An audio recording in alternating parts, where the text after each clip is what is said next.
Welcome back to Chapter 2. We are on 2-1 Transformations of Quadratic Functions, Part 2. Okay, so now we're going to do reflections and horizontal and vertical shrinks and stretches, all in this one little lesson here. So the reflections, we've done this before. If it is a reflection in the x-axis, like you see here, the negative is on the outside of the function, the entire function, right? It's the y values are changed. And you can see here that it flips over the x.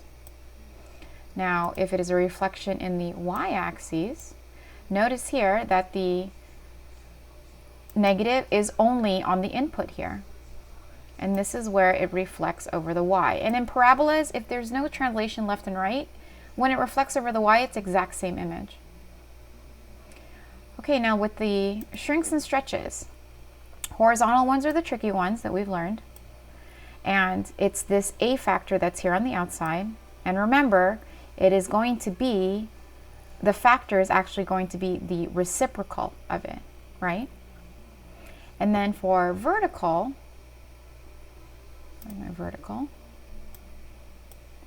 you see that you multiply it on the outside of the function, the entire thing, and that's going to be a vertical shrink or stretch.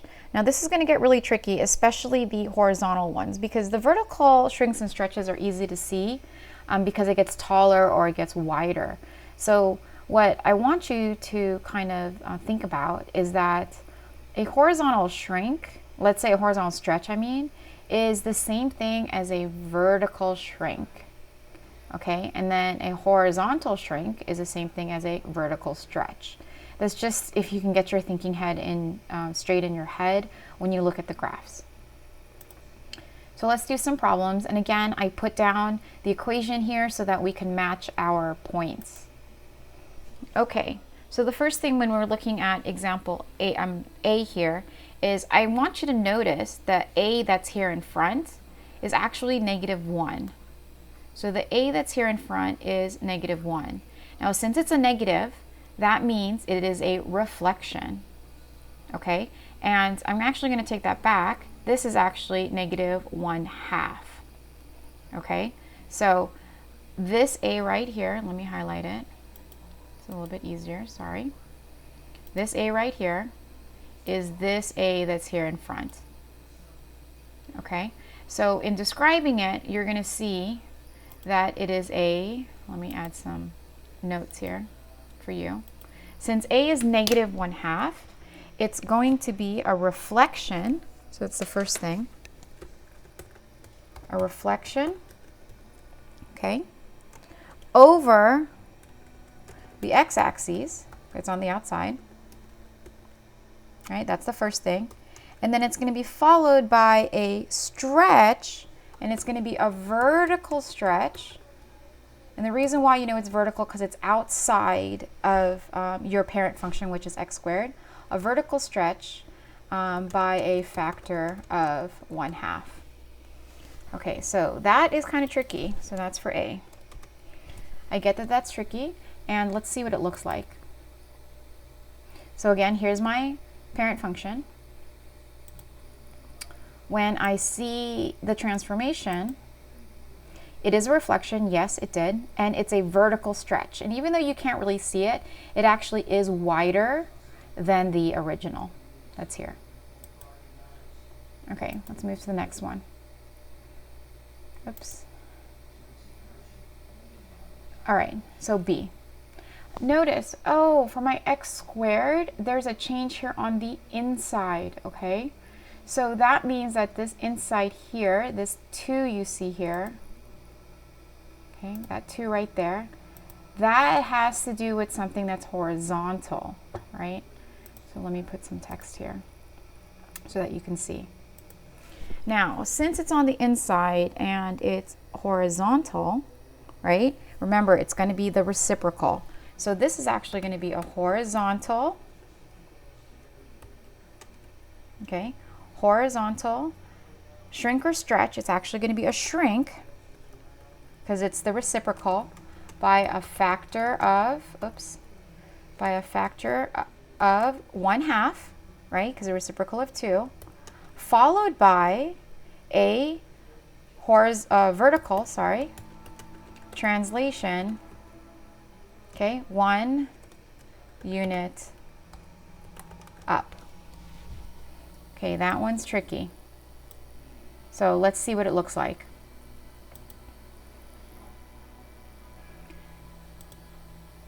It's going to be this one right here. Okay, now I said that it was a horizontal shrink, right? But if you look at it, remember I said a horizontal shrink is the same as a vertical stretch. So that's why it did get skinnier and then it moved up. Okay, so we're going to need lots of practice on this.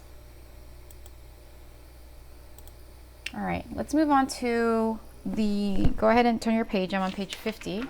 We're going to be doing the monitoring progress 4, 5, and 6. And I want you to go ahead and try it on your own, okay? And then answer the questions, and then come back so you could see the answers, and then I'll show them to you in Desmos. Okay, so let's do number 4 first. So notice it's on the inside, right? So, and it's a multiplication, so that's a factor of a. So for number 4, it's going to be a horizontal. Now remember, it's reciprocal, so it's going to be a horizontal stretch. Horizontal stretch by a factor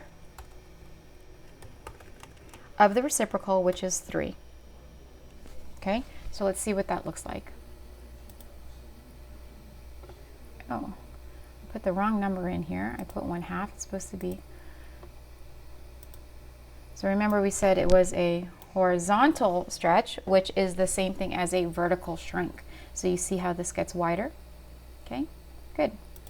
Let's go to number 5. All right.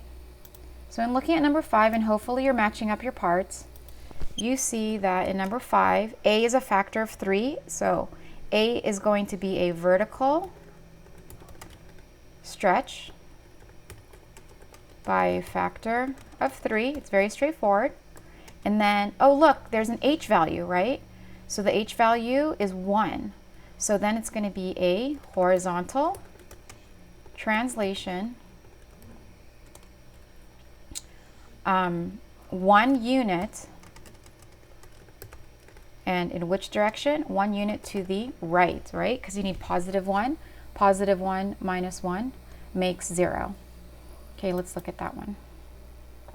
So let's see if that's what happened. Whoops.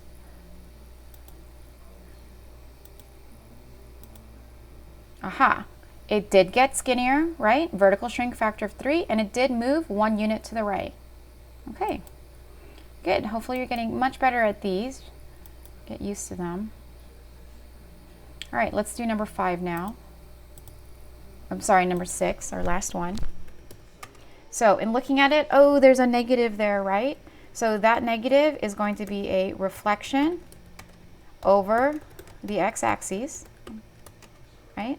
Then it's going to be a horizontal translation. Remember, it's on the inside of the parentheses, so it's going to be 3 units to the left, right? Because -3 plus 3. And then the last thing is going to be a vertical translation, right? 2 units up. Great, great job. Let's see what that one looks like. Turn this last one on. So let's see, it's going to be a reflection, so it should flip over, it should move to the left, and it should be moving up. There we go. So it's upside down, right? It's a reflection. It does move to the left 3 units, and it does move up. So great job.